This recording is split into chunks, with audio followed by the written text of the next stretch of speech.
Batman versus Superman, de la grosse merde. Suicide Squad, de la grosse merde. DiCaprio qui dort dans un cheval pour avoir un Oscar. Oh, salut à tous, nouvelle année, nouvelle barbe, nouvelle vidéo. On se retrouve aujourd'hui pour une vidéo super originale, ce n'est pas un What's on my phone, mais un bilan cinéma de l'année 2016.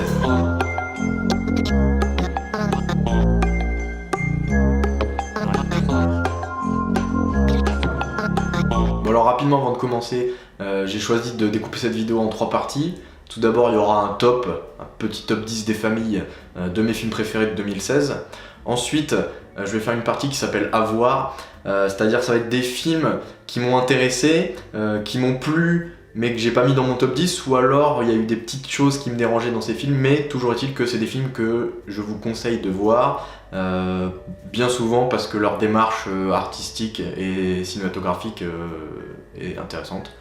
Et enfin, plutôt que de faire une catégorie flop, parce que bon, je vois pas trop l'intérêt de faire une catégorie avec les pires films de 2016 et en mettant en gros toutes les comédies françaises de 2016, je vais vous faire une catégorie que j'ai appelée déception. Donc c'est des films que j'attendais un peu, voire beaucoup, et qui m'ont déçu. Et du coup, je vous expliquerai rapidement pourquoi. Et donc on attaque tout de suite avec le top 10. Numéro 10, Rogue One. Bon, pour celui-là, le risque était quand même assez grand. Déjà, suivre la sortie du set qui avait quand même pas mal déçu les fans. Pendant toute la promo, il y a eu pas mal d'histoires à propos des reshoots. Et on a un peu tendance en ce moment à associer reshoot avec attention, ça va être un gros navet. Et non, le film fonctionne bien, voire même très bien. Ça m'a bien diverti, je me suis bien éclaté devant ce film. C'est presque pas un Star Wars, c'est-à-dire qu'il n'y a pas de sabre laser, il n'y a pas de force, il n'y a pas de Jedi, il n'y a pas tout ce qui fait un peu l'empreinte de la saga Star Wars. C'est un film de guerre avant tout, c'est-à-dire que ça est souvent filmé du point de vue des rebelles, il y a beaucoup de combats au sol, surtout dans la dernière partie du film. Et moi ça m'a plu ça, cette démarche de filmer un spin-off de Star Wars comme un bon vieux film de guerre. Ça apporte une nouvelle dimension dans cet univers, et ouais, sympa. Il n'y a pas de gros défauts qui m'ont sauté aux yeux pendant le visionnage. Peut-être certains personnages auraient pu être un peu plus développés. Bon, il y en a certains qui sont carrément inutiles. Je pense au personnage de Forest Whitaker, il m'a pas paru complètement indispensable à l'histoire. C'est aussi un film, j'ai trouvé, qui sait faire les bons choix, sans trop spoiler le final sur la plage. Voilà, j'ai trouvé que c'était un très bon choix. Et apparemment c'est un reshoot, apparemment ça a été modifié, c'était pas censé se finir comme ça. Donc ben, cool. Bon, et puis le plan final, voilà, pareil, je ne spoil pas pour ceux qui l'ont pas vu, mais je pense que tout le monde dans la salle était... Un truc que j'ai bien aimé aussi, c'est la façon dont ce film en fait va s'insérer dans toute la continuité de l'univers Star Wars. En fait, il faut savoir que c'est un film dont l'histoire se situe entre l'épisode 3 et l'épisode 4. Et ce qui est marrant, c'est que toute l'intrigue de ce film, en fait, part du texte déroulant qu'on voit au début de l'épisode 4, où en gros c'est une phrase qui dit un groupe de rebelles a réussi à dérober les plans de l'étoile de la mort. Et en fait ça s'arrête là. Et du coup de se dire à partir en fait une phrase de 10 mots comme ça qui résume le truc au début de l'épisode 4, et ben on en fait un film de 2 heures qui fonctionne bien en plus. Et du coup j'ai bien aimé le côté le temps d'un film comme ça, en fait on s'intéresse à des mecs, des personnages qui en fait à l'échelle de tout l'univers Star Wars sont des nobody en fait quelque part. C'est juste des mecs qui ont permis entre guillemets à l'épisode 4 d'avoir lieu, et là de faire un retour en arrière comme ça et de se focaliser sur eux, j'ai trouvé ça sympa. Côté acteur, Felicity Jones est vraiment au top dans le perso principal qui s'appelle Jyn Erso. Je l'ai vraiment trouvé très très charismatique et ça fait plaisir. Je l'ai trouvé un peu mieux que l'actrice qui jouait le personnage principal dans le set, dont j'ai oublié le nom. Ça va s'afficher quelque part, je pense. Et oui, et puis quand même, il y a le sosie de Frédéric Diffenthal. Alors ça m'a bien fait rire quand j'ai vu le film. Je connaissais pas cet acteur, voilà, donc... Bon, et puis juste, petit point, négatif, si on peut appeler ça un point négatif. J'ai vu le film en 3D, j'ai pas trouvé qu'elle était sensationnelle. Bon après, je suis globalement pas un fan de la 3D, donc c'est clairement pas ce film qui va me réconcilier avec. Il y a 2-3 plans sympas, notamment je pense à des plans dans les combats aériens. En gros, on a une caméra qui est posée sur les vaisseaux, un peu façon GoPro, et qui, du coup, on voit un peu la trajectoire du vaisseau un peu en position subjective. Ça rendait bien, je trouvais. Sinon, le reste du temps, notamment sur les grands paysages, moi, la 3D, ça me donne toujours cette impression d'avoir comme des plans qui n'ont pas d'épaisseur en fait, et qu'une succession de plans comme imprimés sur des feuilles de papier en fait, avec le premier plan, l'arrière-plan, et vous savez, comme un peu un théâtre avec des marionnettes où il y a l'arrière-plan et puis il y a des trucs devant qui bougent et en fait qui sont du 2D, qui n'ont pas de relief. C'est assez paradoxal d'ailleurs que la 3D, qui est quand même censée apporter du relief au film, moi je trouve qu'en fait ça écrase complètement l'effet de profondeur dans un film. Mais bon, c'est comme ça, chacun ses goûts. Voilà les miens en tout cas. Numéro 9, The Danish Girl. Bon alors, je sais, c'est un film qui techniquement est un film de 2015, puisqu'aux États-Unis il était sorti fin 2015, mais en France, étant donné qu'il est sorti début 2016, je me permets de le mettre dans mon top et donc de le considérer comme un film de 2016. Alors avant d'aller voir ce film, j'avais pas mal d'a priori, surtout concernant le sujet. Alors pour rappel, c'est un biopic sur l'histoire d'un peintre danois qui est la première personne à avoir subi une opération de changement de sexe. J'avais peur que ça soit un film très sortez les violons, et regardez comme c'est beau, regardez le courage de cet homme et de cette femme du coup. Et au final, j'ai été agréablement surpris. C'est un très très beau film. Bon, je sais pas pourquoi, mais j'avais aussi un peu de mal avec Eddie Redmayne en fait. Oui, c'est un très bon acteur et bon, il a gagné un Oscar, c'est pas pour rien. Mais j'ai l'impression que c'est un acteur qui, en tout cas de mon point de vue, arrive pas à être subtil. J'ai l'impression que tout son jeu en fait se base uniquement sur des émotions hyper fortes, de l'émerveillement, de la joie intense, la grande tristesse. J'ai l'impression qu'il arrive à faire que ça, il le fait bien, mais je sais pas pourquoi, voilà, j'associe cet acteur avec soit un mec qui pleure comme pas possible, soit un peu comme on peut voir dans les Animaux Fantastiques, le côté émerveillement. Ouais, et ça c'est un truc qui, combiné au sujet du film, me faisait un peu peur, et au final, non. Ça m'a réconcilié avec Eddie Redmayne du coup, donc voilà, Eddie, j'irai voir tes autres films, c'est promis. Alors surtout, Alicia Vikander, elle est incroyable dans ce film. On a l'impression, le film voudrait nous vendre le truc comme quoi en fait son personnage c'est un second rôle, mais honnêtement moi en sortant du film, j'avais presque l'impression que le vrai premier rôle un peu caché entre guillemets, c'était le personnage d'Alicia Vikander, donc la compagne du peintre joué par Eddie Redmayne. Je l'ai trouvé et pour le coup, je l'ai trouvé très subtile dans son jeu. Son personnage, il est puissant, il est fascinant, il est touchant. Donc chapeau Alicia Vikander, et grosse performance. Et pour finir, j'ai adoré vraiment la mise en scène. J'ai trouvé que c'était un des plus beaux films que j'ai vu ces derniers temps en termes de composition du cadre. En même temps, bon, vu le sujet, ça parle d'un peintre, donc on pouvait s'attendre à ce qu'il y ait un effort de mise en scène et de composition esthétique. J'ai trouvé qu'il y avait un travail incroyable sur des choses comme le décentrage des sujets à l'intérieur du cadre, aussi tout ce qui est les lignes de fuite, les bords cadres, les hors cadres, ce genre de choses, des trucs qu'on peut retrouver du coup dans la peinture. Et ce qui m'a vraiment frappé, c'est qu'en voyant le film, j'avais presque l'impression que chaque plan du film pourrait être un tableau en fait à part entière, et du coup ça donne un espèce comme ça de film où à chaque instant on est littéralement émerveillé par la beauté de l'image et la beauté du cadre, et comment les personnages et le décor sont en osmose quelque part, et ça c'est très intéressant, et surtout ça sert l'histoire. Il y a des scènes notamment où le personnage joué par Eddie Redmayne, on sent qu'il est pas à l'aise dans son corps et dans la scène où il est, et du coup il va y avoir des décentrages, et lui il va être au bas à gauche par exemple, dans un coin de l'image, et ça j'ai trouvé ça vachement intéressant et surtout très intelligent. La composition du cadre sert vraiment l'histoire et apporte un truc en plus, et ça c'est cool. Numéro 8, Everybody Wants Some.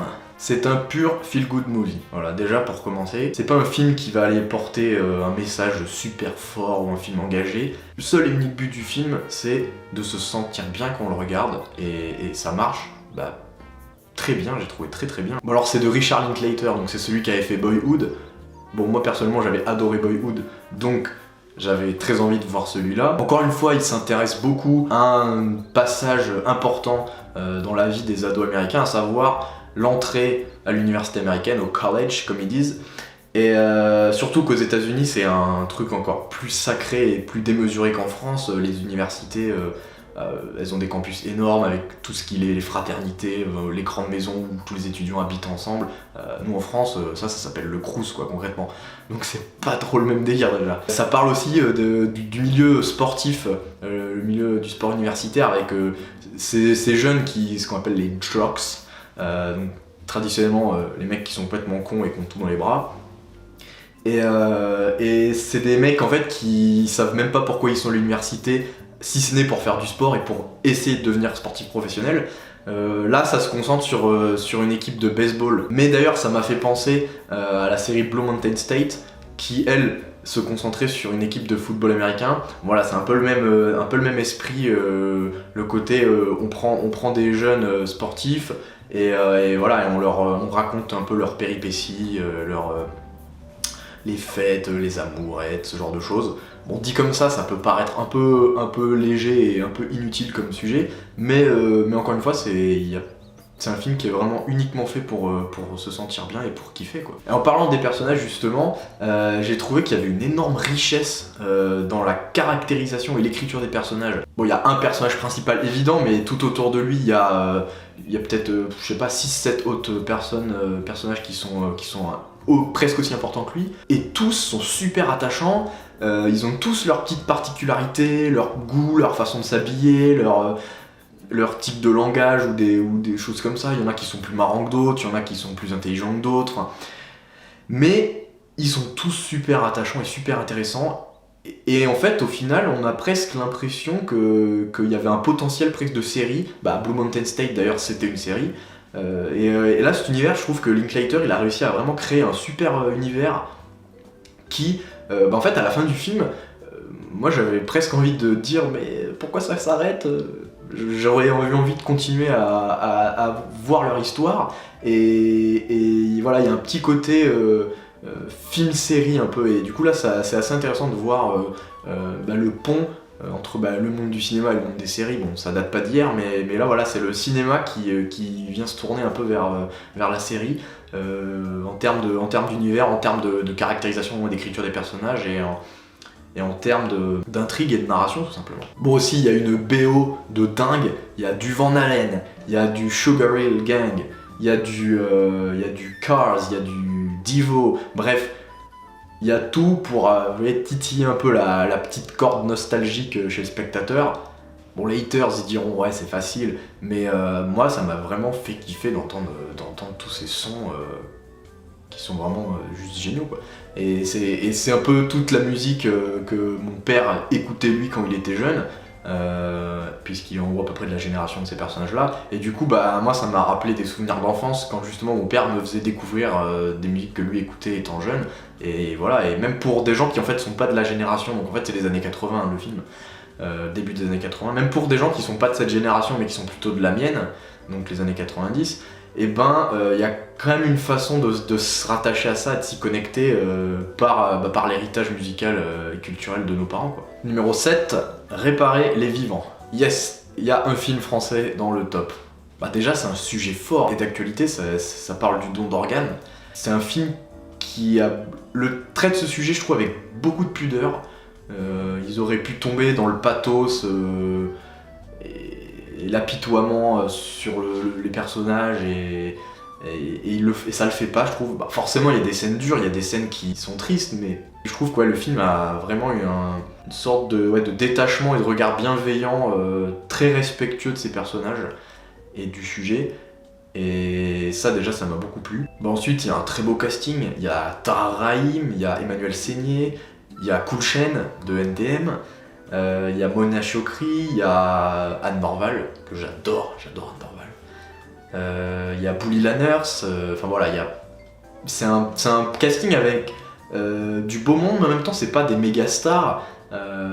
J'ai trouvé que c'était vachement intelligent comme casting, parce que dans le film c'est un film avec des visages connus du coup, mais en même temps ça va bien, ça s'inscrit bien dans cette histoire où on se penche comme ça sur des personnages qui pourraient être vous et moi en fait, quelque part.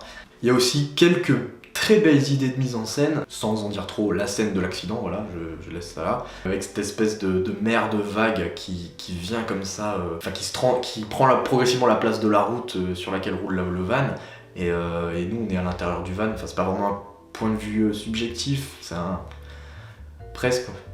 Et c'est super poétique, et en même temps c'est une scène qui est très belle, et très forte et très triste en même temps parce qu'on sait ce qui va se passer et voilà et très très belle scène et c'est pas la seule, globalement dans tout le film il y a plein de petites touches comme ça de mise en scène où on va dire des choix un peu audacieux voilà, de mise en scène et ça j'ai trouvé ça cool parce que dans beaucoup de films qui traitent un sujet intéressant, un sujet d'actualité ou ce genre de choses, souvent le metteur en scène il va pas s'autoriser ce genre de choses, il va rester dans une réalisation très sobre, très classique, sans être mauvais, hein, c'est pas du tout ce que je dis, mais il va peut-être pas s'autoriser des petites touches un peu artistiques, un peu esthétiques, et ça moi j'apprécie. J'ai trouvé que c'était un beau film sur un sujet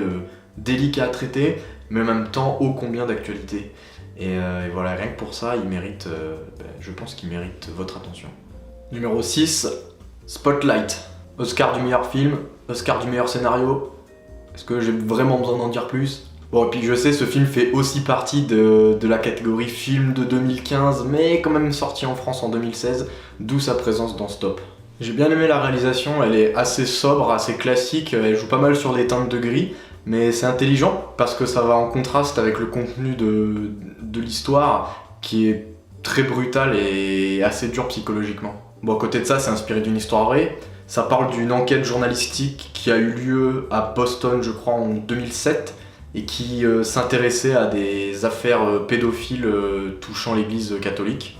L'enquête est vraiment passionnante, en tout cas le film arrive très bien à la rendre super passionnante. Les personnages sont très bien écrits, j'ai trouvé, et surtout très bien interprétés. Bon, forcément, Michael Keaton, en premier lieu, c'est un peu lui qui a le rôle principal, mais j'ai notamment été extrêmement séduit par la prestation de Mark Ruffalo. Bon, j'adore cet acteur, mais je trouve qu'il est très très bon dans ce film, il est très juste.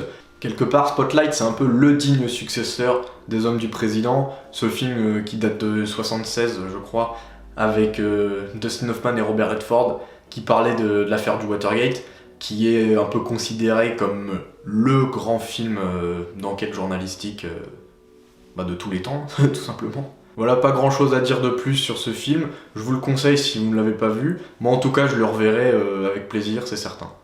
Numéro 5, Les 8 salopards. Bon, alors, encore un film comme le précédent qu'on pourrait considérer comme un film de 2015. Il est sorti fin 2015 aux États-Unis, mais début 2016 en France. Alors déjà parce que Tarantino, voilà, ça fait peut-être un peu fanboy, mais je crois que j'ai jamais été déçu par un film de Tarantino. Et avec celui-là, c'est toujours pas le cas. Comme tous les films de Tarantino, on retrouve à peu près tous les éléments qui font sa signature. Il y a des dialogues super percutants, très bien écrits, très drôles et souvent très vulgaires aussi. Il y a des excès de violence soudains. Honnêtement, je crois que c'est un des films les plus violents de Tarantino, je pense, avec Kill Bill. Mais Kill Bill, quelque part, c'est tellement démesuré que ça en devient presque marrant. Le film est super maîtrisé aussi dans son ensemble. Je trouve que Tarantino, comme à chaque fois, il arrive vraiment à tenir le rythme et à varier justement, à jouer avec le rythme. On retrouve aussi une fin un peu façon feu d'artifice comme on pouvait avoir dans Django Unchained, où d'un seul coup ça se met à tirer dans tous les sens, il y a du sang partout, on a l'impression que tout va exploser. Et le rythme global du film est un peu semblable à Django, c'est-à-dire que ça fait que monter crescendo jusqu'à la fin où on sent que c'est inévitable que ça va péter quoi. Le film prend peut-être un peu plus son temps que le reste des films de Tarantino, notamment dans la première partie. On pourrait trouver qu'elle est un peu lente, un peu longue, mais globalement ça s'insère quand même bien dans le récit général, et surtout à partir du moment où on passe dans ce huis clos, dans la maison ou la mercerie, je crois, il l'appelle dans le film, ça devient extrêmement bien rythmé, extrêmement bien maîtrisé. l'enchaînement des dialogues, l'enchaînement des plans, la mise en scène, le choix des plans de coupe, et surtout la tension monte de plus en plus, et ça Tarantino il le gère mais à la perfection quoi. J'ai beaucoup aimé aussi la démarche de Tarantino de vouloir tourner le film en pellicule, en 70 mm, et en utilisant un procédé qui s'appelle l'Ultra Panavision 70. Concrètement, c'est un procédé qui permet d'avoir des images super larges, et Tarantino il l'utilise à merveille, notamment la première partie, il filme des paysages enneigés qui sont absolument magnifiques. Dans l'ensemble, c'est pas le meilleur film de Tarantino, mais c'est clairement son plus personnel. Il avait adoré faire Django, car c'est un fou de western, et ça se ressent dans Les 8 salopards. C'est un western un peu plus à l'ancienne, je trouve, que Django. Là où Django avait des grosses touches bien modernes, notamment au niveau du choix de la bande son, il y a des choix de musique, il y a du Rick Ross, il y a du Tupac, il y a du James Brown. Dans une BO de western, on voit quasiment jamais ça, et je veux dire avec que Tarantino pour avoir l'idée de faire ce mélange-là, mais ça marchait très bien d'ailleurs. Mais dans Les 8 salopards, je trouve que la démarche se rapproche un peu plus des westerns plus traditionnels. On sent vraiment que Tarantino, il a voulu se faire un kiff en se faisant son film de western comme il a quelque part toujours rêvé de le voir. Et puis pour résumer, bah c'est un Tarantino. Voilà, tout le monde aime Tarantino, non? Oui. Allez, film suivant. Numéro 4, Midnight Special. C'est un film de Jeff Nichols et j'adore Jeff Nichols. C'est, je pense, un de mes réalisateurs préférés, si ce n'est mon réalisateur préféré. On lui doit notamment Take Shelter, qui est absolument incroyable. On lui doit Mud, avec Matthew McConaughey, qui était aussi très très bon. Globalement, allez voir tous ses films, ils sont tous très bons. Et il en a pas fait des masses, il en a fait 4 je crois. Je crois qu'avant Take Shelter, il y avait juste Shotgun Stories, il me semble. C'est un réalisateur qui est assez organique, il a un rapport plutôt fusionnel avec la nature dans ses films. Dans Take Shelter, on avait la tempête, dans Mud, on avait la forêt, la rivière, et là, encore une fois, avec Midnight Special, on a une pluie de météorites à un moment. C'est un film qui parle d'un enfant qui a des pouvoirs surnaturels et qui va être accompagné par son père dans une espèce de voyage à travers l'Amérique pour échapper d'abord à une secte, puis aux autorités, et ensuite pour se rendre à un endroit spécial aux yeux de l'enfant où il est censé faire une rencontre. C'est un film qui traite des sectes et du fanatisme religieux, mais sans pour autant faire passer ses membres pour des illuminés, car dans le film, l'enfant a réellement des pouvoirs surnaturels. C'est plutôt de s'interroger sur la notion d'idolâtrie en fait. C'est un film qui peut être vu de plein de façons différentes. Déjà au niveau du genre, est-ce que c'est un road movie ? Est-ce que c'est un film fantastique ? Est-ce que c'est un drame familial ? Est-ce que c'est un mélange un peu de ces trois genres ? Et puis qui est, je trouve, complètement ouvert à l'interprétation. On peut voir ce film comme un pur film de genre où on suit une histoire fantastique de cet enfant qui a des pouvoirs et dont le père va tout faire pour l'aider et pour quelque part le sauver entre guillemets. Mais on pourrait aussi y voir une métaphore sur le fait d'être parent et justement de voir son enfant grandir. Il y a un autre truc qui m'est venu aussi en écrivant la vidéo, j'avais pas pensé à ça sur le moment quand j'ai vu le film, mais je me dis qu'on pourrait peut-être aussi voir une métaphore d'un enfant qui combat une maladie, type leucémie. Je sais pas ce que ça vaut cette idée, mais c'est vrai que je me suis dit pourquoi pas voir la secte et le bâtiment comme une sorte d'hôpital. Et en fait l'enfant il aurait des super pouvoirs grâce à l'imagination de son père qui voudrait peut-être essayer de lui rendre son quotidien un peu plus joyeux. Et un peu comme dans La vie est belle, où le père va faire croire au fils qu'il y a tout un jeu de rôle, alors qu'en fait ils sont dans un camp de concentration, pour lui cacher un peu la brutalité et l'horreur qui est en train de se tramer. Ouais, je sais pas pourquoi, j'aime bien cette idée de dire le père qui va ensuite enlever entre guillemets son fils de la secte et donc de l'hôpital. Est-ce qu'il faut le voir au premier ou au second degré, je sais pas, mais voilà, qui va l'emmener dans un voyage avec lui à travers le pays comme un peu un dernier voyage entre père et fils pour juste qu'il soit heureux tout simplement. Et puis cette fin, sans trop en dire, est-ce qu'on peut pas imaginer que c'est une forme d'acceptation de la part des parents et une façon de laisser partir un peu leur enfant, alors vers la mort ou au contraire vers la vie, on sait pas, si on veut être optimiste, on peut aussi le voir comme ça. Ce que j'aime beaucoup avec Jeff Nichols, c'est qu'il arrive souvent à prendre des histoires en apparence ordinaires et à les rendre extraordinaires. C'est ce qu'il faisait plutôt avec ses films précédents. Et je trouve qu'avec Midnight Special, il montre qu'il sait aussi faire l'inverse, c'est-à-dire prendre une histoire extraordinaire et la raconter de façon ordinaire. Et je trouve que ça résume parfaitement bien ce film, et d'ailleurs c'est la principale force, et c'est pour ça que j'ai vraiment adoré ce film. Donc voilà, si vous n'avez pas vu Midnight Special, foncez le regarder. Foncez aussi regarder tous les autres films de Jeff Nichols, parce qu'ils sont vraiment très très bons. Numéro 3, Premier Contact. J'ai un peu l'impression qu'à chaque film de ce classement, je ressors l'argument du réalisateur, mais là, je vais devoir le ressortir encore une fois.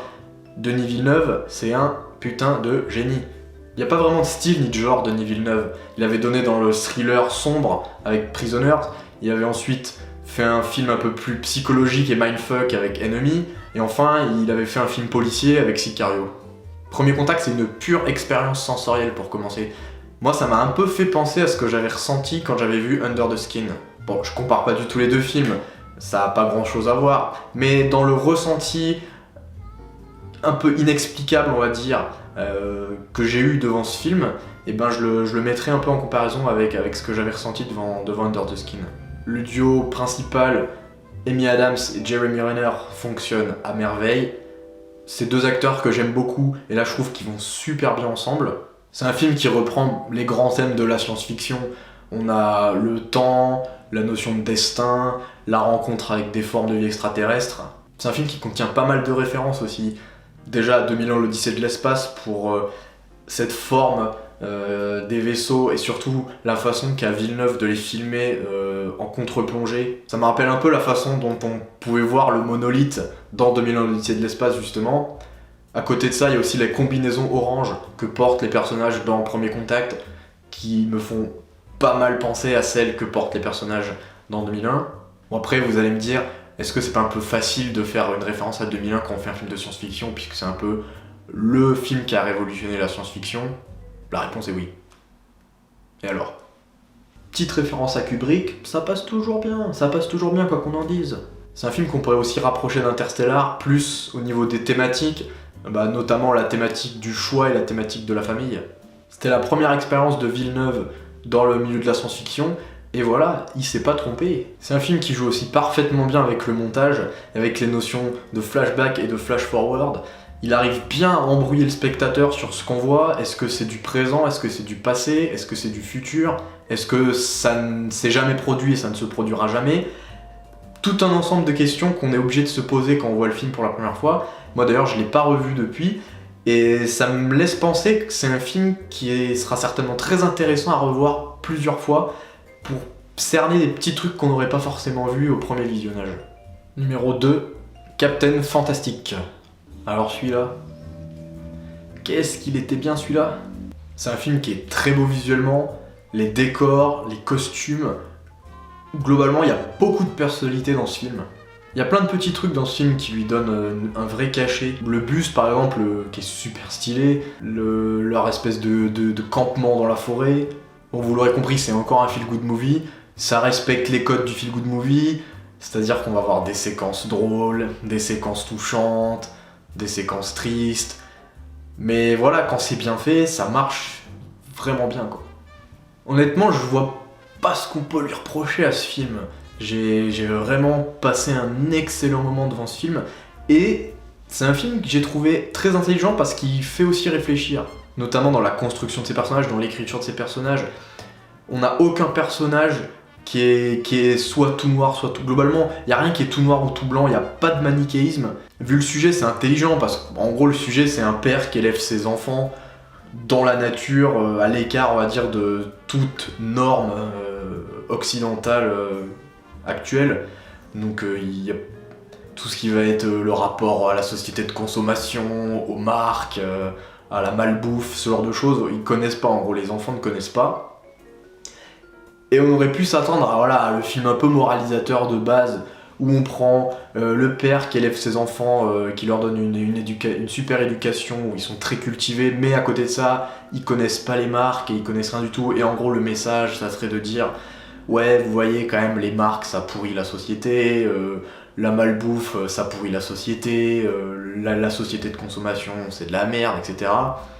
Et pas du tout.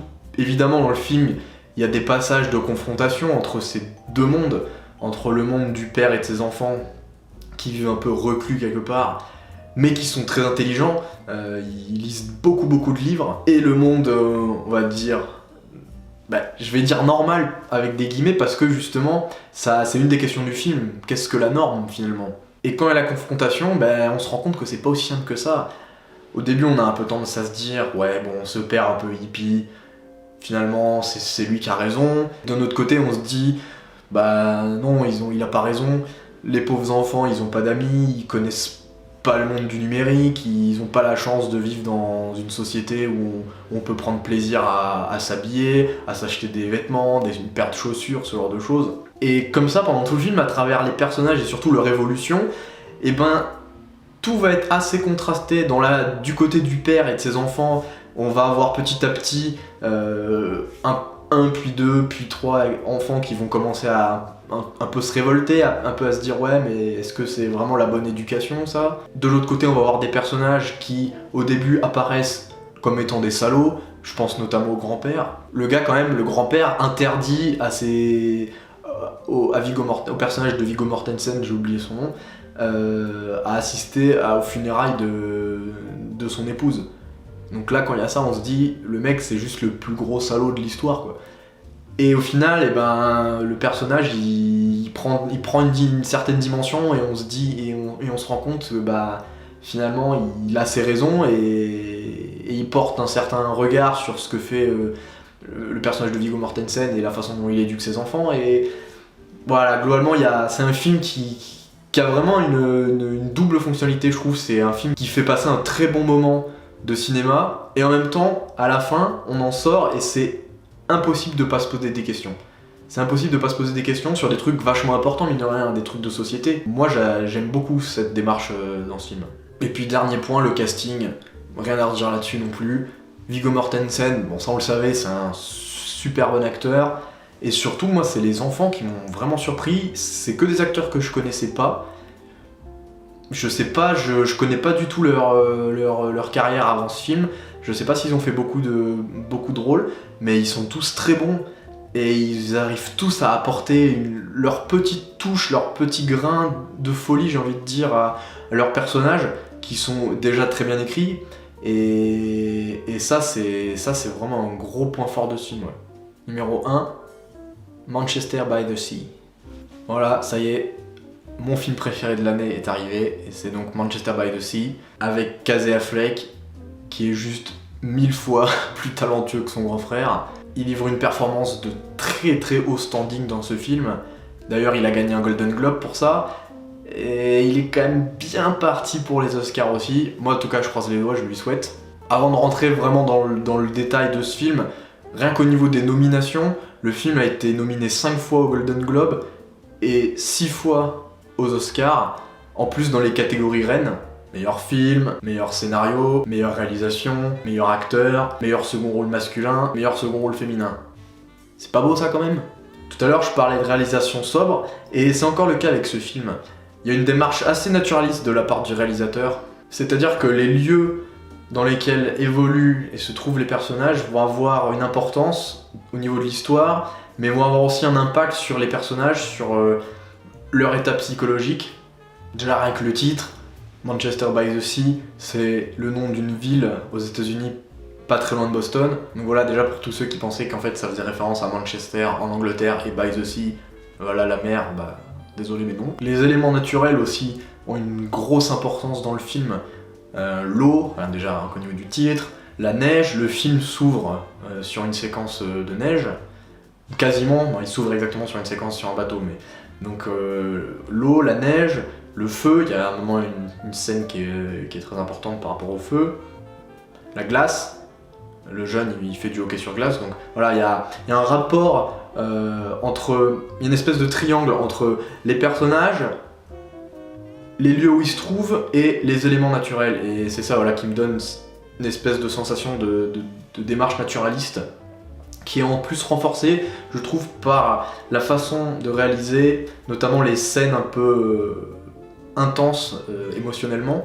Il va pas y avoir de gros plans faciles sur les visages pour sortir les émotions ou des choses comme ça. Il y en a quelques-uns, je dis pas qu'il n'y a jamais de gros plans dans le film, mais je trouve que c'est vraiment utilisé avec parcimonie et avec justesse. Il laisse le temps aux personnages de s'exprimer, d'exprimer leurs émotions et de vivre en fait tout simplement, d'avoir une vraie existence et une vraie consistance. C'est un film qui est très chargé en émotions. Il y a des séquences qui sont très belles, il y a des séquences qui sont très tristes. Moi je me suis posé du coup la question du pathos, est-ce que c'était pardon pas un peu trop? Et au final je trouve que non, c'est justement très bien dosé, c'est-à-dire qu'il va y avoir suffisamment de scènes éprouvantes pour le spectateur pour lui permettre de s'impliquer dans l'histoire et d'être touché par ces personnages sans non plus aller dans l'excès qui là ferait carrément sortir le spectateur du film. Moi je sais que quand je vois un film où j'ai l'impression qu'il y a le héros ou les héros, ils subissent en gros tous les malheurs du monde, si en plus ça me donne l'impression que c'est forcé, moi ça me fait carrément sortir du film. Je me dis ok c'est bon, allez, sortez les violons et le gars, on va lui jouer une musique parce que là c'est pas possible quoi. Là non, pas du tout, c'est très bien dosé. Et c'est ça qui d'ailleurs rend le film bouleversant. Voilà, très beau film, c'est mon film préféré de l'année. Le plus beau film de 2016 j'ai trouvé, avec un Casey Affleck qui confirme que c'est décidément un très grand acteur. Voilà, on a terminé avec le top 10 de mes films de l'année 2016. Maintenant on va passer à la catégorie film à voir. Le premier film dont j'ai envie de vous parler c'est Hardcore Henry. Alors celui-là j'ai vraiment beaucoup hésité à le mettre dans mon top 10. C'est une énorme surprise, j'attendais absolument rien de ce film. Rapidement, c'est un film qui est en gros entièrement tourné à la première personne, donc comme si on était dans un jeu vidéo, un FPS. Et c'est un film russe. Voilà, déjà rien que ça pose un peu le décor. C'est un film qui est parti à la base d'un concept qui avait été déjà expérimenté par le réal, si je dis pas de bêtises, sur des clips de musique. Donc voilà, là c'était des vidéos de, je sais pas, 5-6 minutes, mais d'arriver à passer sur un format long métrage de 1h30 ou quelque chose comme ça, bah c'était pas gagné d'avance. J'avais vu une bande-annonce assez tôt de ce film, d'abord au début qui s'appelait juste Hardcore je crois, il n'y avait pas le Hardcore Henry. J'avais très peur, j'avais très peur en voyant cette bande-annonce, je me suis dit attention, ça sent la grosse daube. Le côté film d'action complètement con, et qui joue sur le parti pris de dire voilà on va faire un film à la première personne et rien que pour ça bah ça devrait être un bon film. Ouais voilà, j'avais assez peur en voyant la bande annonce. Je l'ai pas vu en salle ça doit être spécial d'ailleurs vu que c'est à la première personne, ça bouge énormément. Je sais pas si en salle c'est pas un peu gênant, ça rend pas un peu malade. Moi en tout cas ça m'a pas du tout fait cet effet. Et au final ouais, agréablement surpris, j'ai vraiment adoré ce film, j'ai pas honte de le dire. J'ai passé un super moment. Déjà l'histoire est plutôt sympa. Moi je pensais que ça allait être juste une histoire hyper banale avec en gros voilà un prétexte de scénario plus ou moins criminel pour justifier en gros que des scènes de shoot et de massacre et de tuerie. Et non, le scénario il va plus loin que ça, le scénario il est assez intelligent, il y a pas mal de trucs un peu SF dedans, il y a un côté anticipation, on se croirait clairement dans un jeu vidéo, évidemment par le fait que ça soit filmé à la première personne, mais aussi par le scénario. Le perso principal il a des membres bioniques, il a un bras, je crois son bras gauche qui est bionique, du coup il a des espèces de capacités amplifiées, et ça sert vachement bien le film, c'est-à-dire que ça donne lieu à des combats ultra rythmés, ultra violents. Autre bon point d'ailleurs, les effets spéciaux. Dans la bande-annonce, j'avais peur aussi des effets spéciaux. Moi, je suis assez attaché aux effets, on va dire, physiques. En gros, les effets qu'on peut voir dans les films de Tarantino, c'est-à-dire un mec qui se fait tirer dessus, bah, il va y avoir vraiment sous ses vêtements une poche de sang qui va péter et qui va faire gicler du sang. Ce genre de truc. Enfin, moi, personnellement, je suis vachement attaché à ça. Je trouve que ça donne un cachet vraiment super réaliste et super cool au film. Et les films récents, surtout quand il y a beaucoup de scènes de violence, ont tendance à jouer la carte de la facilité et en fait à utiliser des effets spéciaux tout numériques. Et moi je trouve que quand c'est un peu mal fait, ça se voit un peu. Voilà le côté, la fausse trace de sang incrustée dans le mur avec After Effects. Déjà tout le monde peut le faire. Et puis si c'est pas fait à la perfection, moi je sais que je le vois assez vite et ça me C'est pas que ça me fait sortir du film, mais ça me déçoit un peu. Ouais, je me dis, putain, c'est dommage parce que ça casse un peu l'immersion. Et dans ce film-là, je sais pas est-ce que tout est fait en numérique, je pense, mais en tout cas, c'est vachement bien fait. Et ça m'a pas du tout fait sortir du film, et il y a même certains moments où je me suis quand même posé la question, est-ce qu'il n'y a pas un mix un peu d'effets physiques, une giclée de sang physique qui va être retravaillée derrière en numérique pour donner un peu le côté jeu vidéo, et amplifier le truc, et puis rajouter des petits détails un peu à droite à gauche, mais d'avoir quand même à la base l'effet en physique.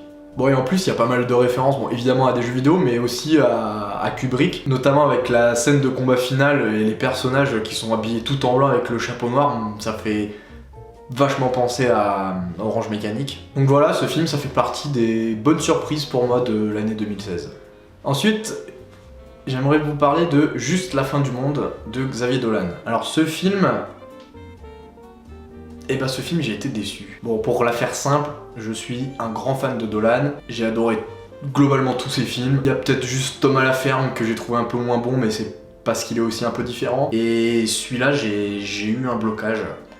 J'ai eu un blocage par rapport aux personnages. En fait, je trouve les personnages caricaturaux. Je trouve que les acteurs surjouent dans ce film. Alors, pourtant, d'habitude, j'adore Dolan, j'adore sa mise en scène et j'adore sa direction d'acteur. Et je sais pas pourquoi, dans ce film-là, j'ai trouvé que les dialogues sonnaient faux, que tout était hyper lourd. Dans une des premières scènes où le personnage de Gaspard Ulliel arrive chez lui dans la cuisine, et en gros, il y a sa mère qui lui pose une question, il y répond, et ensuite il y a sa sœur qui débarque, et en gros, il lui repose la même question, et du coup, il doit y répondre une deuxième fois. Le message, il est clair. Voilà, c'est une famille qui n'arrive pas à s'écouter, qui d'habitude ne se parle même pas, et là, ils se parlent mais ils s'écoutent pas, donc ils se comprennent pas, voilà, bon, on a compris la métaphore, ça va être compliqué. Et le problème, c'est que j'ai l'impression que ça le fait à chaque scène, en fait.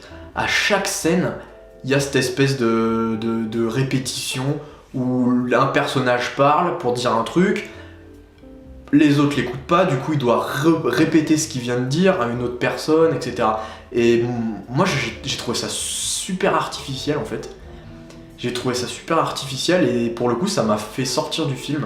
C'est un film en fait qui marche je trouve par fulgurance. C'est-à-dire qu'il va y avoir des grands moments où il n'y a pas grand chose d'intéressant. Et d'un seul coup, paf, il va y avoir un éclair de génie de Dolan. Un truc de mise en scène, un dialogue, un regard. Les regards notamment, il y a, pour moi les deux plus belles scènes du film sont des scènes de regard. Il y a un regard entre Gaspard Ulliel et Marion Cotillard en première partie de film, et un regard de Vincent Cassel à la fin du film, où là honnêtement j'avais jamais vu un regard aussi intense. Donc ça il faut bien reconnaître que Dolan a plutôt bien réussi son coup sur ces scènes là. Mais voilà, dans l'ensemble, j'ai trouvé le film décevant. Bon, et puis il y a évidemment les scènes un peu, j'allais dire stéréotypées, c'est un peu péjoratif comme terme, on va dire signature de Dolan, c'est-à-dire on a du flashback musical, on a des scènes au ralenti. Voilà, c'est un peu ce qui fait la marque de fabrique de Dolan. C'est pas forcément des trucs qui moi me dérangent, ou en tout cas me déranger dans ses anciens films, mais c'est vrai que peut-être avec celui-là je commence à me dire, bon, est-ce qu'il serait pas en train d'atteindre ses limites, en tout cas dans ce style-là, très formel et très esthétisé. Je sais pas, c'est une vraie question que je me pose, j'ai pas forcément la réponse. Bon alors du coup, pourquoi est-ce que j'ai mis ce film dans la catégorie à voir? Parce que vous allez me dire, pour l'instant, en gros j'y trouve quasiment que des défauts. Eh bien parce que c'est quand même un film de Xavier Dolan, et que s'il y a un truc qu'il faut reconnaître à Xavier Dolan, c'est que c'est peut-être un des rares réalisateurs actuels à justement être plus artiste que réalisateur. Il y a, vous savez, ces grands réalisateurs, les Spielberg, les James Cameron, ou même Clint Eastwood avec son film Sully récemment, où c'est des réalisateurs où voilà, les mecs ils sont ultra rodés. Quand ils font un film, bah souvent ça marche très bien. Le film il est ultra carré, la mise en scène elle est ultra classique, ultra propre, il y a tout qui est réglé au millimètre, mais il n'y a jamais de folie, il n'y a jamais de plan comme ça qui va sortir un peu de l'ordinaire, c'est efficace, c'est très efficace, ça sert super bien le film en général, la narration elle est en béton, mais voilà, ça manque peut-être un peu de... ça manque de spontanéité peut-être un peu. Et avec Dolan, eh ben, on l'a cette spontanéité, c'est évident, ça se sent, même dans Juste la fin du monde, que ce mec vit pour le cinéma. J'avais lu une fois une critique d'un de ses films qui disait que Dolan filme comme il respire.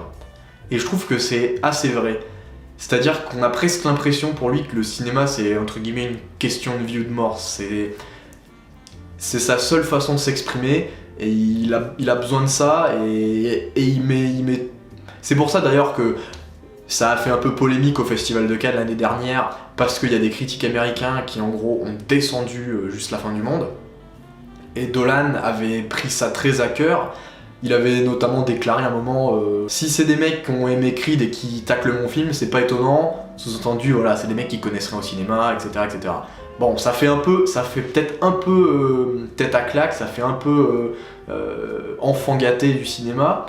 Mais en même temps, moi ça m'étonne pas de lui et j'aurais presque envie de l'excuser parce que je pense que c'est un réalisateur et un artiste d'une grande sensibilité et il le dit lui-même d'ailleurs, quand il fait un film, il met tout son cœur il met une partie de lui-même en fait dans ses films et c'est pour ça que quand il y a des retours négatifs sur un film, bah quelque part il le prend un peu pour lui aussi quoi.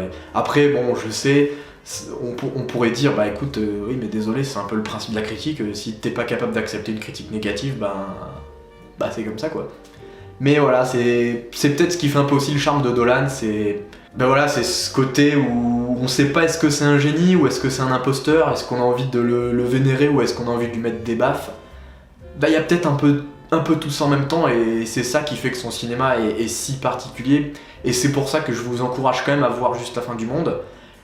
Et c'est pour ça que je le regarderai à nouveau très certainement, parce qu'au fond, eh bien j'ai envie d'aimer ce film, tout simplement, j'ai envie d'aimer ce film. Personal Shopper de Olivier Assayas. Alors ce film-là, il a gagné le prix de la mise en scène à Cannes, donc j'ai envie de dire première petite raison pour le regarder. Je dis pas qu'il faut regarder tous les films qui ont gagné des prix ou... Enfin, je fais pas forcément le parallèle entre il a gagné un prix, surtout à Cannes d'ailleurs, et du coup c'est un bon film. Mais je pense que toute personne qui s'intéresse un minimum au cinéma, pour sa culture personnelle, c'est jamais une mauvaise chose de regarder un film qui a été primé à Cannes. C'est un film qui est assez troublant, le sujet principal c'est le spiritisme, et en sortant du film, j'avais l'impression soit d'être passé à côté du message du réalisateur, soit de pas être passé à côté, mais c'est parce que justement c'était le but du réalisateur de pas donner quelque part toutes les clés pour qu'on comprenne le film. Bon alors dit comme ça donne peut-être pas forcément envie de le regarder, mais la démarche me semble intéressante, intrigante, ouais. Bon et puis Kristen Stewart, j'aime beaucoup cette actrice.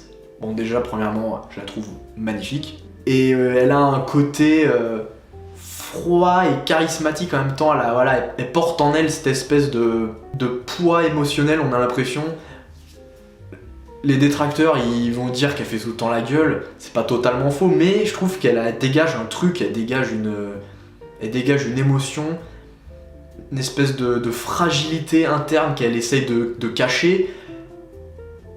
Et un peu un côté femme fatale aussi, incontestablement. Et dans ce film, ça marche bien quoi. Ça marche bien, ça colle bien au personnage. Et ouais, donc, pour la mise en scène, et pour le personnage joué par Kristen Stewart, je pense que c'est un film qui mérite le coup d'œil, ouais. Moi, Daniel Blake de Ken Loach. Bon bah voilà, Palme d'Or, un peu la même chose que ce que je disais sur le film d'avant. C'est toujours sympa de voir une Palme d'Or, au moins pour la culture perso. C'est un film qui est loin d'être mauvais. C'est du Ken Loach, donc c'est du cinéma social, faut aimer le cinéma social. C'est pas un film qui m'a transcendé, c'est-à-dire que l'histoire elle est à la fois belle et tragique, parce que voilà, c'est l'histoire d'un travailleur anglais à Newcastle, je crois, ça se passe, qui va enchaîner les galères. Le mec il a une maladie, du coup il est viré, du coup il peut aller au chômage, mais à cause de sa maladie il a pas pu.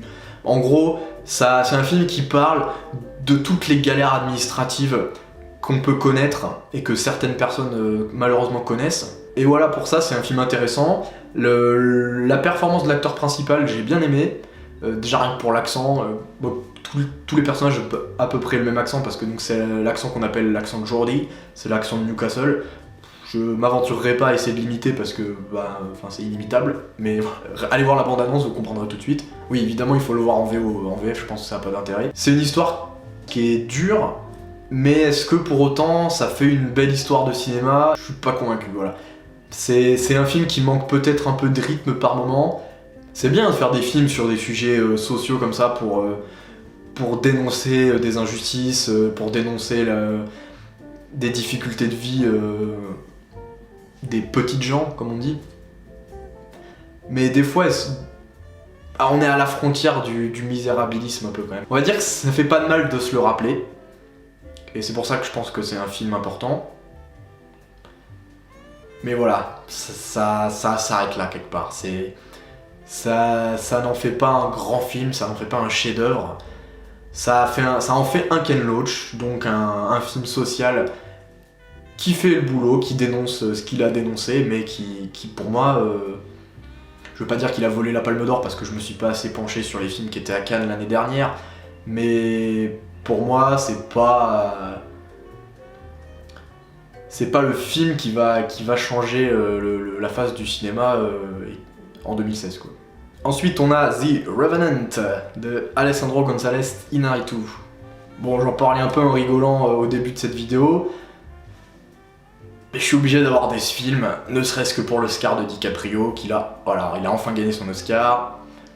Est-ce qu'il en a pas fait un peu trop? Est-ce que c'est pas justement une de ces fameuses performances à Oscar où en gros le mec il va faire à peu près tout et n'importe quoi, dormir dans un cheval et en gros se foutre en caleçon dans une rivière gelée, ce genre de truc complètement extrême quoi, pour décrocher un Oscar. Bon, il y a déjà plein de choses qui ont été dites au sujet du film, je vais pas revenir en détail sur tout.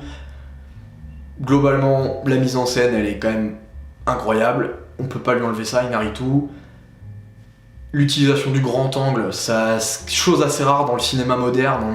Dans un cinéma, on a souvent tendance à privilégier les longues focales, c'est-à-dire on va dire les zooms quoi, pour être au plus près des personnages sans avoir à déplacer la caméra, pour filmer des scènes de dialogue de loin, pour filmer... bref, j'ai l'impression qu'il y a le grand angle et la courte focale sont un peu trop souvent mises de côté, et du coup ça donne des plans incroyables, parce que du coup s'il veut avoir un plan rapproché, plutôt que d'augmenter la focale, il va se rapprocher avec la caméra, du coup ça a tendance à déformer un peu les perspectives et ça fait des visages qui sont vachement marqués avec un nez, un menton et un front qui sont un peu proéminents.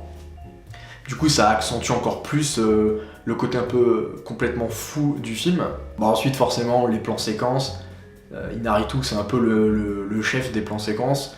Il y a plusieurs plans séquences, notamment celui de la première bataille avec les Indiens, où concrètement c'est juste démentiel honnêtement. En termes d'immersion, t'es juste tétanisé devant l'image, t'es dans ton siège comme ça et l'image littéralement je trouve te prend voilà, c'est un film qui prend à la gorge un peu.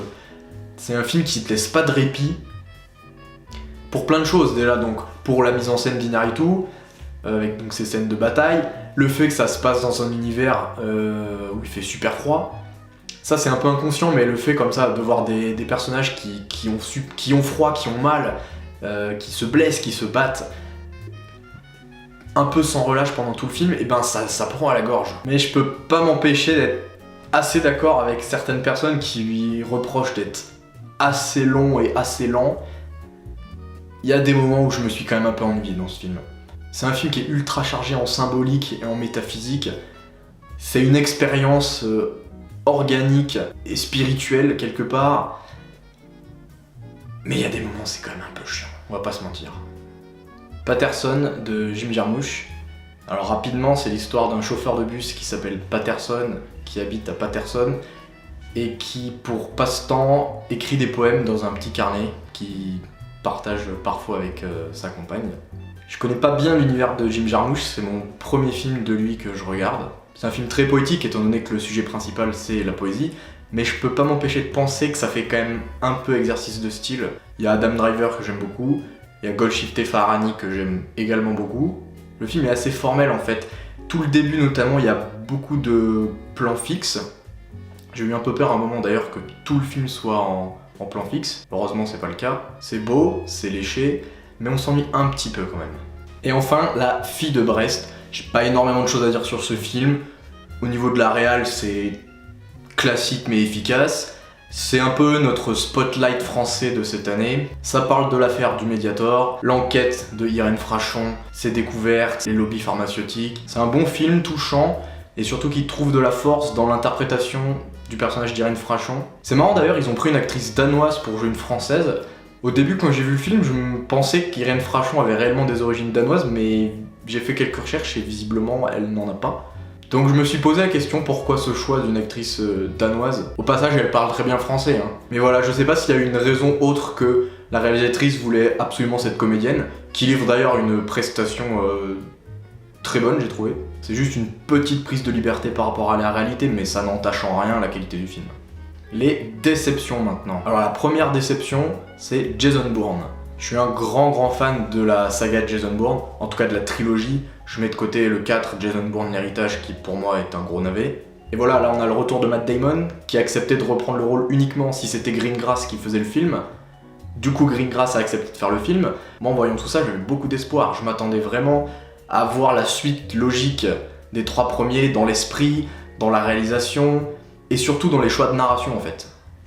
Et puis non, c'est pas bon du tout.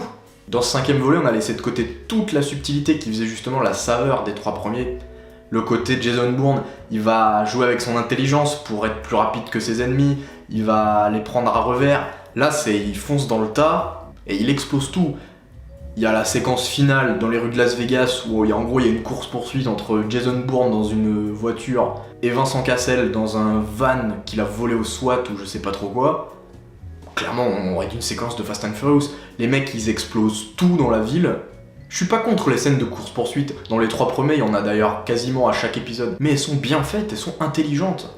Là, j'avais presque l'impression de revoir la scène de Fast and Furious 6, je crois, où il y a une course-poursuite avec un tank sur l'autoroute, un truc complètement démesuré. Bon, et puis Vincent Cassel, parlons-en, son personnage, je l'ai trouvé nul. Je l'ai vraiment trouvé nul. Il est pas intéressant, il a pas d'épaisseur. C'est le vilain classique stéréotypé des films d'action lambda américains. Le mec, il fait tout par vengeance, il réfléchit pas une seule seconde, il est prêt à tuer à peu près tout le monde pour en fait atteindre une seule personne, à savoir Jason Bourne. Bref, il y a aucun enjeu dans ce film, il y a aucun enjeu par rapport au personnage. Il y a Alicia Vikander aussi qui est pas du tout à l'aise dans son rôle. Autant dans The Danish Girl, elle avait brillé comme pas possible. Autant là, elle joue une responsable de la CIA qui a pas trop d'expérience, mais en fait, on se rend compte que si. Je trouve que le rôle, il est juste 3 fois trop grand pour elle. Et ça me fait un peu de peine parce que j'aime beaucoup cette actrice, mais là, non, là, le rôle ne lui va pas du tout, quoi. Voilà, donc très déçu par ce 5e Jason Bourne. La folle histoire de Max et Léon. Alors celui-là, c'est dur de dire du mal de ce film par rapport à tout ce qu'il représente. Pour ma génération, la génération internet, et donc la génération YouTube, pour ceux qui seraient pas encore au courant, c'est le premier long métrage du Palmacho. Quelque part, quand on regarde leur parcours, ça fait plaisir de les voir arriver jusqu'au cinéma. Les mecs, ils ont commencé à l'époque de Dailymotion, ensuite ils sont passés sur YouTube, ils ont décroché des contrats à la télé, je crois avec Direct 8, et on a envie de se dire, c'est le juste retour des choses, d'en voir certains percer et arriver à aller jusqu'au cinéma. Et malheureusement, faut reconnaître que c'est loupé. C'est dommage en fait, si on fait un peu le bilan de tous les mecs du web qui ont réussi à aller vers le cinéma, on a eu Norman, j'ai pas vu le film mais apparemment c'était catastrophique. On a eu Ludovic qui a joué en 2015 dans Je compte sur vous, et c'était aussi assez mauvais. Pas tant sa prestation, mais le film, On a Jimmy Labeu qui a fait 2 films je crois, je sais pas si les 2 sont déjà sortis, mais les bandes annonces que j'ai pu voir, ça a l'air d'être des comédies assez bas de gamme quand même. Et là voilà, on a Le Palmacho qui arrive sur grand écran, mais avec un projet vraiment très personnel en fait, parce que c'est Jonathan Barré qui réalise le film. Jonathan Barré, c'est le mec qui en gros les suit depuis leur tout début, qui a réalisé globalement à peu près toutes leurs vidéos.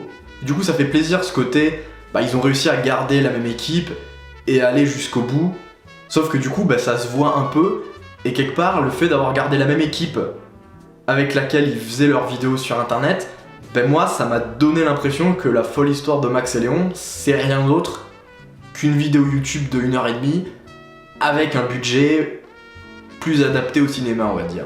En termes de mise en scène, y a rien de fou. En termes d'écriture, y a rien de fou, et j'ai même envie de dire que de tous leurs sketchs / blagues qu'ils ont pu écrire, ce qu'il y a dans le film, ça fait presque partie de ce que j'ai vu de moins bon du Palmacho, et c'est quand même paradoxal quoi.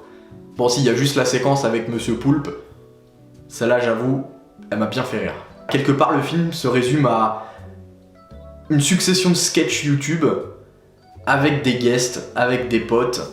J'ai lu 2-3 critiques qui justement disaient que le film arrivait à dépasser le simple film de potes, mais en fait moi je trouve pas tellement. Idem, j'ai l'impression qu'il y a une forme de bienveillance par rapport à ce film de la part de certains critiques, notamment les critiques YouTube. Quelque part ils ont un peu l'impression de faire partie de cette aventure, étant donné qu'eux aussi sont présents sur YouTube. Peut-être qu'ils se disent, voilà, le Palmacho a un peu réalisé le rêve de tout youtubeur français actuel, en tout cas youtubeur orienté humour, comédie, sketch. Et ouais, du coup ils sont peut-être pas ultra objectifs par rapport à ce film. En gros, je dis pas que c'est un navet le film, loin de là. Mais ouais, il m'a déçu, et surtout j'attendais de ce film de pouvoir enfin dire oui, les gens du web sont également crédibles au cinéma.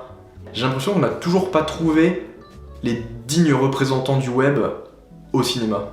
Avant-dernière déception de l'année pour ma part, Suicide Squad. Vous allez me dire c'est un peu facile, tout le monde l'a faite. Bah ouais, mais j'ai été déçu aussi. Je vais pas revenir sur tous les points négatifs du film. Bon, déjà parce que je trouve pas que le film soit aussi mauvais qu'on voudrait le faire croire. Il a clairement de gros défauts ce film, mais je me suis pas facepalm devant pendant 2 heures. Puis il y a déjà plein de vidéos et d'articles qui parlent du sujet. Pour faire court, le montage, les reshoots, les méchants qui sont pas vraiment des méchants, on voit pas le Joker, on voit trop Will Smith. Et puis Margot Robbie qui est présentée plus sexy que folle, mais bon, ça m'a pas spécialement dérangé. Je pense que ça va être intéressant de voir comment DC va gérer la suite des films de son univers. Parce que bon voilà, il y a l'éternel combat Marvel, DC. Pour l'instant on aurait presque envie de dire avantage Marvel, même si Marvel concrètement, tous leurs films c'est la même chose, non? Alors que DC, on peut pas leur en vouloir de prendre des risques. Je pense notamment au Batman vs Superman de Zack Snyder. Personnellement, j'ai pas trouvé ouf ce film, mais je l'ai pas mis dans mes déceptions quand même. Parce qu'il y a une vraie démarche d'auteur derrière ce film. Et puis merde quoi, un film de super-héros d'auteur, why not hein? Après c'est l'éternel débat, c'est des films dont le contenu est globalement adapté à une grande population de spectateurs, donc il faut pas avoir une démarche trop select.